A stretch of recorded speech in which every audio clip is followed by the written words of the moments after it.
السلام علیکم ورحمت الله وبرکاته. امید لرم چې ټول به راته روغ او جوړ سي. زه میراج الدین شینواری یو ځل بیا له میراج خان ټیکنیکل یوټیوب چینل طرفه ستاسو په خدمت کې یم.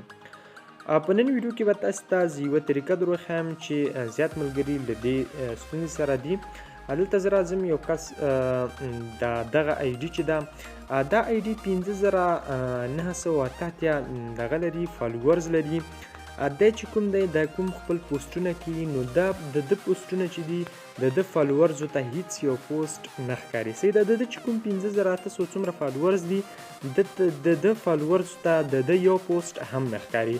او بله مهمه خبره دا ده چې د ده پوسټ نه شیر کیږي، نه د ده فالوورز کولی شي چې د ده پوسټ شیر کا او نه هم د ده ملګري فرینډ کولی شي چې د ده پوسټ شیر کا. نو څنګه کولی شو چې دغه زموږ پوسټونه هر کس وکولی شي چې شیر کا او زموږ دغه هم ورته ښکاره شي، زموږ پوسټ هم فالوورزو ته ښکاره شي او فرینډ ته خاصې نه ښکاري، خو فرینډ ته یوازې د شیر بټن نه ښکاري او نور زموږ فالوورز چې دي هغه زما پوسټ نشي لیدلی.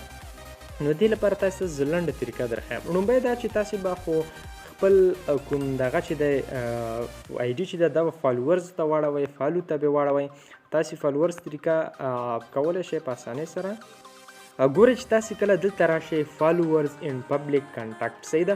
په دې باندې تاسې کله کلیک وکړئ دا ټول څومره چې دي دا به تاسې پبلیک کړئ یو دا څومره چې دا ټول به تاسې یو پبلیک کړئ او دا لاندې به آن کړئ. له هغې نه وروسته چې کله تاسې خپل فیسبوک آی ډي ته راشئ او تاسې کله پوسټ کوئ، ګوره تاسې کله پوسټ کوئ دلته راشئ پوسټ ته تاسې راغلی. صحیح ده. چې کله تاسې پوسټ ته راغلی په دې ځای کې مهم اپشن دی. صحیح ده.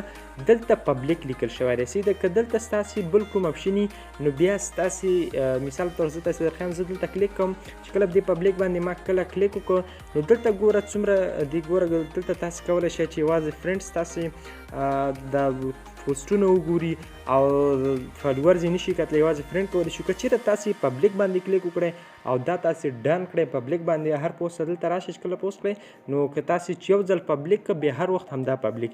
چې کله تاسې پوسټ وکړئ نو دې سره به کولی شي ستا فالوورز چې کوم دي هم ستا پوسټ وګوري او همدارنګه ستا فرینډ فالوورز هر څوک به کولی شي چې ستا پوسټ شیر کړه. ګوره دا زما پوسټونه دي، ګوره څومره شیر کېږي. زه په خپله زیاتره ګروپونو کې شیر کوم خو ځینې ملګري هم شیر کوي.